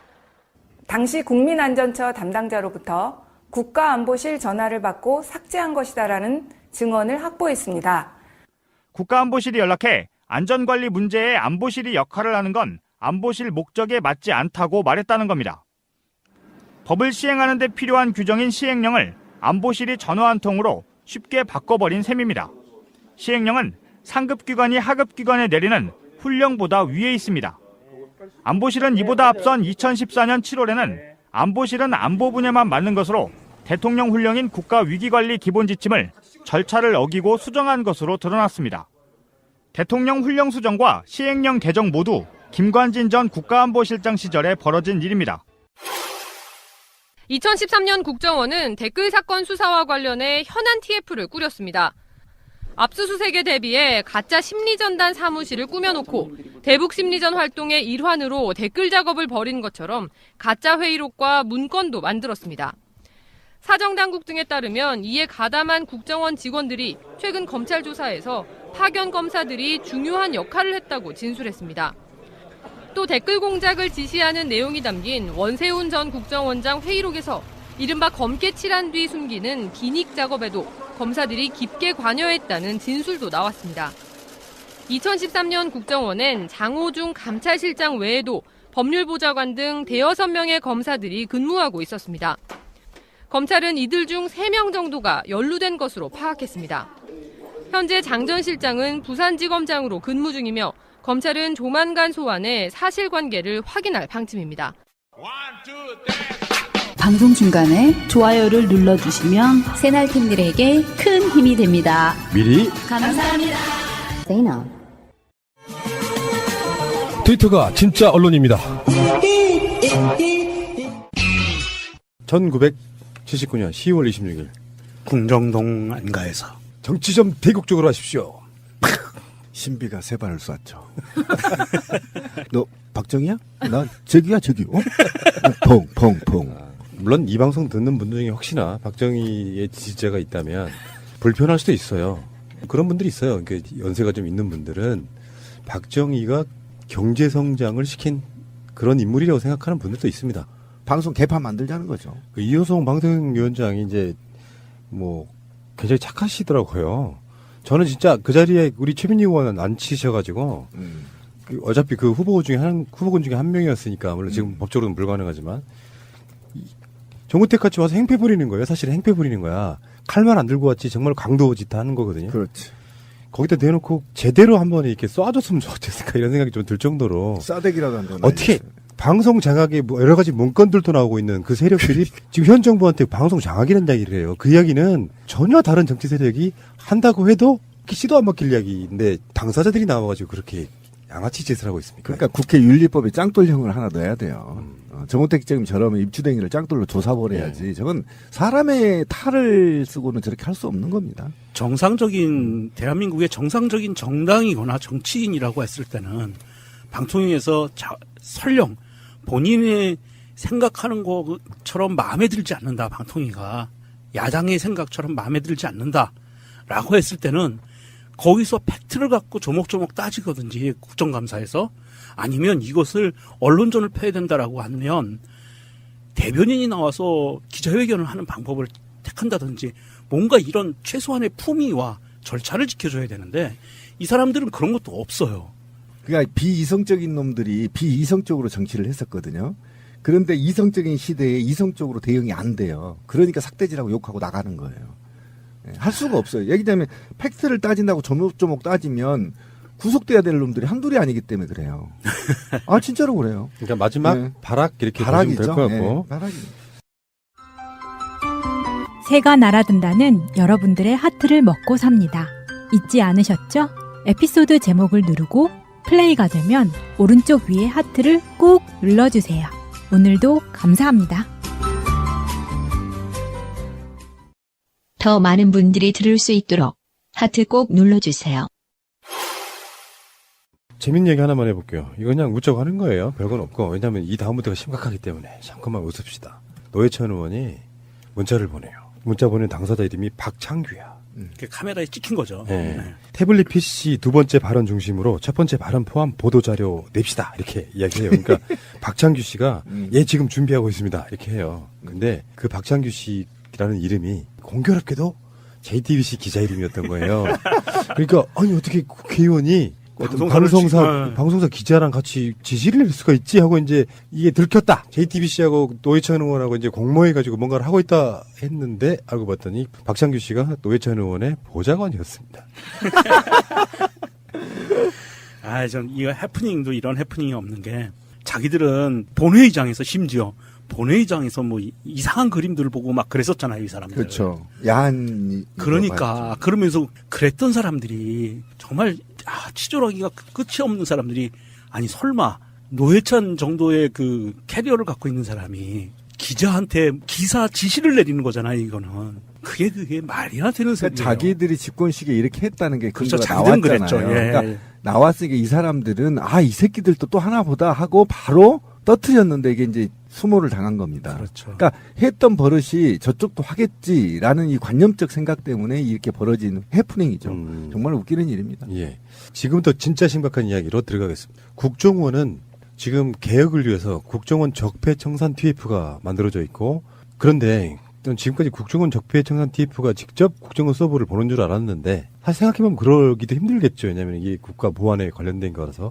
우리는 그 국정원 서버로부터 나오는 수도 없이 많은 뉴스들을 접하고 경악했는데 알고 봤더니 그 국정원 서버를 이렇게 지금 분석해서 내는 국정원 직원들이 사실상은 모든 자료를 다 내는 상태가 아니라 엉뚱한 자료를 보내기도 하고 누락시키기도 하고 그러면서 서버 검색에 관련해갖고 협조를 하고 있지 않다. 그러니까 국정원 내부자들이 지금 국정원 개혁을 반대하고 있다는 뉴스가 어마어마한 게 나왔고요. 그렇다 보니까 검찰 쪽에서는 그게 꼭 국정원이라고 해도 우리가 필요한 자료는 우리가 좀 들여다보면 안 되겠냐. 압수수색 좀 해야 되나 이렇게 이야기가 나오고 있는 거예요. 사실 이게 검사가 파견돼 있잖아요. 적폐청산 TF에 검사가 파견돼 있는데 검사 단독으로 이게 국정원의 정보가 워낙 예민하기 때문에 검사 단독으로는 검색하지 못한다고 하더라도 기본적으로 그 국정원 직원이 있는데 같이